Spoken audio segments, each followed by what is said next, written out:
Okay, everybody. This is video 21. Thought I'd start making some more videos. I was kind of busy, and then I don't really feel like I'm ready to do videos too, with you know, being good enough to make videos. But that's how you get better, right? What the whole first video I did was just kind of start before you're ready, because otherwise you're not, actually in the game, and you can't really learn football unless you join a team and start practicing. It's way different than just standing in the stands, right? You're not going to learn nothing. You're not going to develop any, ability or skills or anything. Just watching people play, you actually, have to, you have to actually play, in order to integrate those observations that you have from the stands and all those insights. And I would have did this, I would have did that. Well, it's a lot different in the game, right? You got to get in the game and then practice so that it's different, right?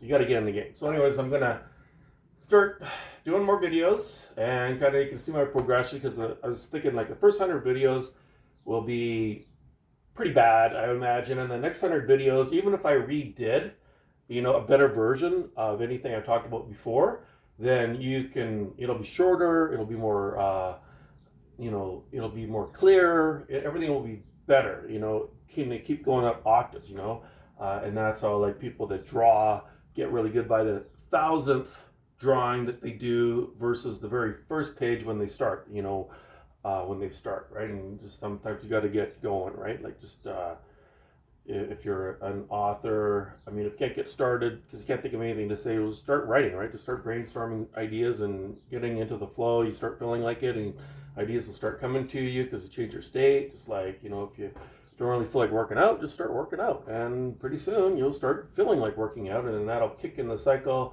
You feel like doing something, so you keep doing it, but you kind of got to jump start it, right? You can't really wait till you feel like it, can't really wait till you're ready. Just jump start it, get going. So anyways, this video is Donkey Kong, and this is like a philosophy you could take on. It's like an analogy. It's just a perspective that if you think of life as a game, it's going to change everything, right? Challenges then are, like obstacles will be seen as challenges, let's say. And, and if you're playing a video game, the challenges makes it fun, right? If you go on level 1 really easy and there's no challenges, it's very boring to play, right? So if it's boring, you up the challenges to your level, so it's just a little bit challenging, and you can keep, when you get to the top, right, of Donkey Kong, and it was a little bit challenging to get there, you feel good about that. If there was no barrels coming down, and you just went up these stairs and over and up the stairs, it would be very empty, when you reach the top. There'd be the goal of, the prize that you get is the satisfaction you feel from a job well done. It's not just getting the job done, but how challenging was it, and, makes it how fulfilling it was, right? So let's just, with that said, let's just get into it here. For my preamp there. So in Donkey Kong, you got these different levels, and we're trying to get, say, up here to the prize, right? There's the diamond, and we're a character in here, and then we got barrels that are challenges, right? And they're coming at us. And we need to, let's say, there's some stairs, this is a barrel, we got all these, levels to the top. See here. Forgive my drawing. Okay, so anyways, a couple of different analogies. Now, like if we're in real life, right, and we're from our perspective, which we are, sometimes we get cut off in traffic, sometimes we have challenges during the day, whatever it is. Now, I found for myself, I was always, I could easily take offense to whatever's happening because I take it personal. I feel like it's, some people have something against me, and, I can take offense to it, right? When I'm playing a video game, I have challenges, just, probably more challenges than actually facing the day, but it's, I accept it, right? And I take it on, and I see my ability to get over the challenges as fun, right? It changes everything. So I have an objective to try to get to the top, right? And this here, whatever I get in the video game actually means nothing to me because, it's a video game. It's not real, right? And I'm not in the video game. It's not like I really get a diamond or get to another level or something. But where I am out here, this is my real self. I feel a sense of satisfaction. I'm getting to, accomplishing something as the character in the video game, right? This represents my skill level. I feel good for real, right? This here is imaginary, but I feel good for real. And that's kind of like the things with life that we get to.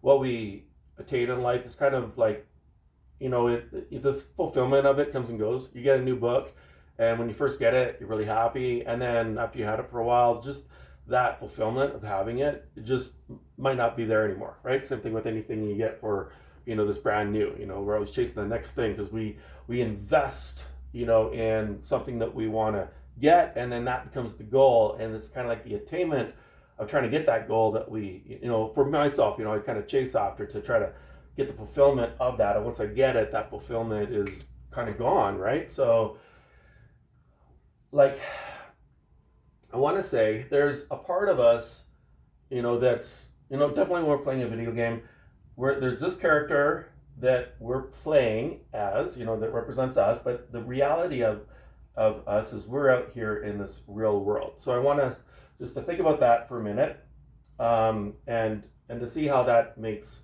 a complete difference. And then we also want to see how seeing this as a game changes our perspective of challenges that we get, right? This becomes fun. If it wasn't challenging, we wouldn't play the game. So there's a book I read, or read parts of. It was called The Game of Work, and it was saying how, playing, games is fun, and we get up early to go, play tennis, or, to go hunting, or do all these different things. We make, we pay to be challenged, right? But then when we're at work, we call it sick, we don't feel like going, it's boring. But if we could, translate all the things that are components of why we challenge ourselves and play games outside of work, and incorporate that into how, the different things that we need to achieve during work, that would make the work more fun, right? Like in a game, what we need to accomplish is very definite. We know how a goal is scored, right? So we need to make, our objectives when we're working, calculable and defined, and feel good when we achieve those results, right? We want to incorporate the same sort of things. And then there was another TED video, I forget the name of the lady that was doing it, but she's a computer programmer, and she was saying that if we incorporate the same, things that make video games so enticing and fun and challenging, and incorporate that into the challenges that we try to do in life, it would change everything as well. So I'll just, when I remember, I'll just put I'll put in the description, for you can read these things. So we want to see things as a video game, and how does this play out? So, like, let's say I'm driving, in real life, and I'm being cut off in traffic, or the traffic's all slowed down. If I thought of all this stuff that's happening as non-personal, just like I'm in a video game and this is happening, it would change that, that the people that, like, let's say, cut me off, I just see them as like unconscious. It's not about me. They're living in their own reality, right? It's kind of, the same sort of scenario that Stephen Covey was talking about, the 7 Habits of Highly Effective People. So, when we have a different perception of what's going on. So I see it as what's happening out here. It's just like a video game, and everybody's just doing their thing, and it's all like either good or bad, or friends or foes. It's just happening, and we can be served, either to become better, or we can become bitter, regardless of the scenario, because it's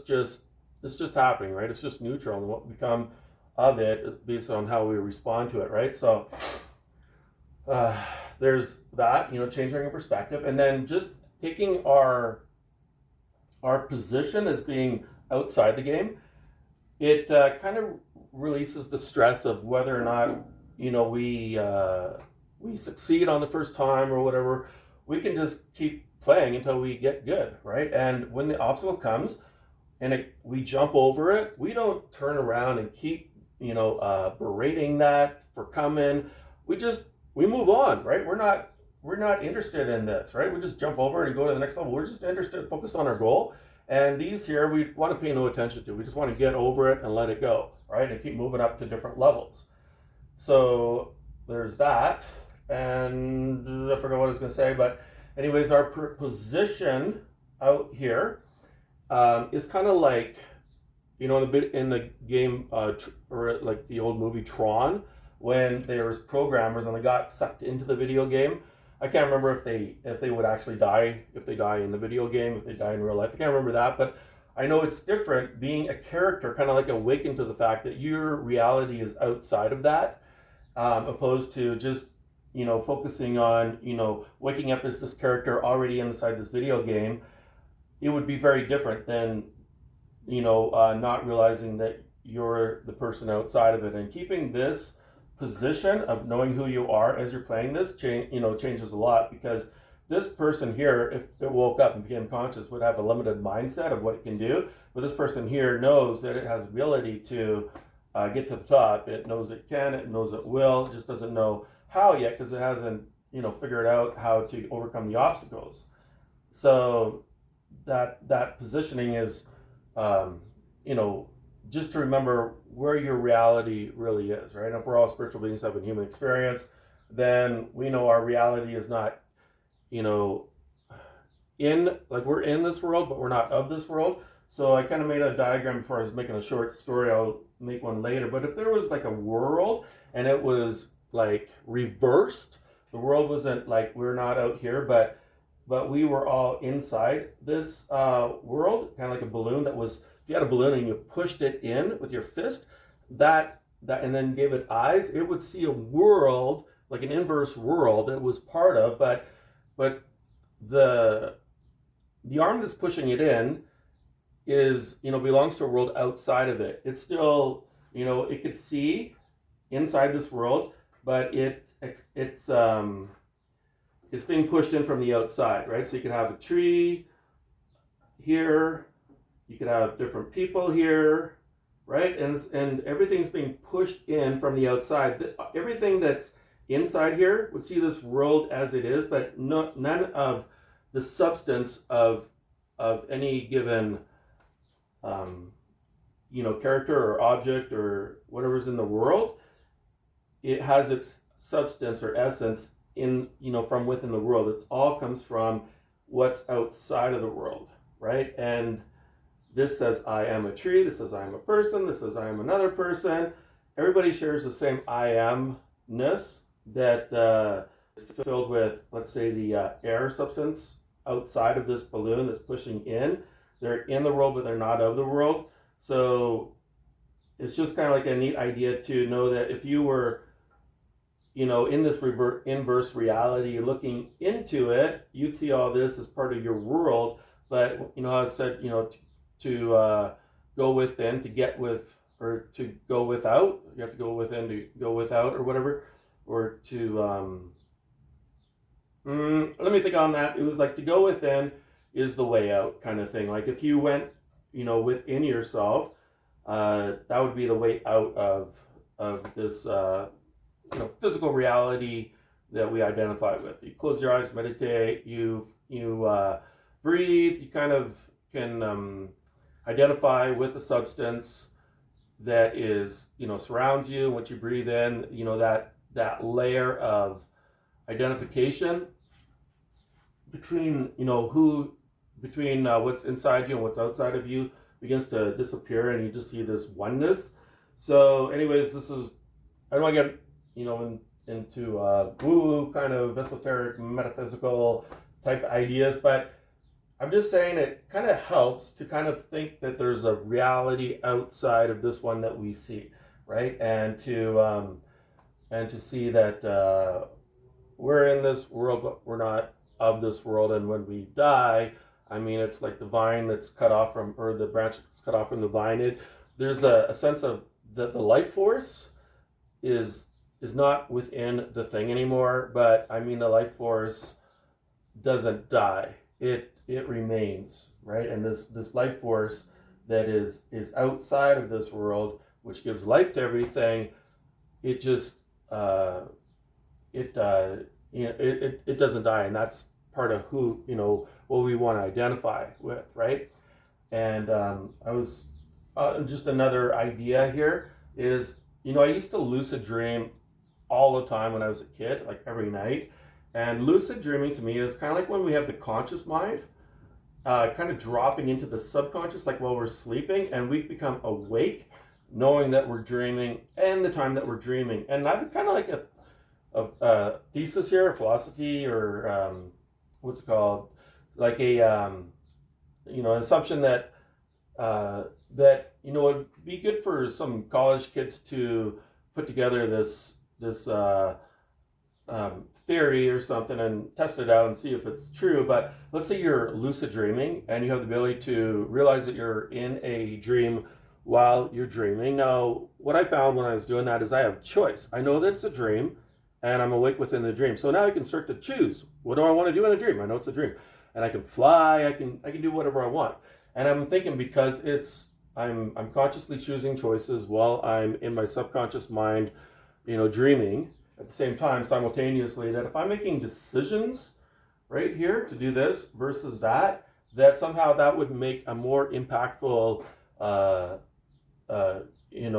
lasting change as far as creating a habit on a subconscious level, because I'm making choices within my subconscious mind, kind of like this is a pot, and this is the I'm planting a seed within this soil, within the subconscious soil. I'm kind of planting a seed of choice, what I want to make a habit that will be on a more subconscious level, ingrained in me, because I'm doing it within the dream state. It's just an idea, a theory. It'd be good to test it out and have people lucid dream and see if that makes a more impactful, quicker results to habit and lasting change than if you're just to make choices where you're conscious, right? It was just an idea. So anyways, the thing about this is, when we have obstacles, if this person here, this character, woke up and they didn't have a goal to get to the top, they didn't see a wider perspective of what this was, and they just found themselves in this reality and barrels coming at them. These barrels would serve no objective whatsoever other than just being annoying. You're just a character, you wake up, you're on this level, and you're just trying to relax, and these obstacles come at you and they don't serve a purpose. They're just annoying, right? And they get in your way, and you're like, why does these bad things keep happening to me, right? But if we're playing a game and we change kind of what this whole scenario means, these become needed, right? For us to achieve our purpose of fulfillment of learning skills to overcome them and getting to the top, and then having a new challenge. This fulfillment isn't in what we get, it's in how we feel when we get it, because it was challenging and we feel fulfilled. So we want to jump over our obstacles, not pay attention to our obstacles, not take it not see it as personal, just move on, right? And practice our skill level and trying to overcome a challenge. And then when we get to the top here, we go on to a next level, level 2. And level 2 is going to put us at a starting point that's just as challenging as what it was when we originally started level 1. We're always kind of moving up, right? We don't get to a resting place where everything's easy. I mean, even millionaires and billionaires, I'm sure they have their challenges and they're growing, and it's just kind of like the same as what's happening on all the other levels, just at a different a different pace, a different level, a different they're dealing with millions instead of thousands, or instead of hundreds, right? So anyways, the idea here is just change your perspective. Know where your real essence and self lies, don't for identification, and to when we change our perspective of what the game is, in life, it changes how we perceive stuff and what we get out of it. It changes our obstacles to challenges, and that makes us feel fulfilled in overcoming them during the day, because it gives them a purpose, right? We feel satisfaction. So that's how I kind of reframe everything, with using Donkey Kong, or you could use kind of any video game as an example for that. Okay, thanks.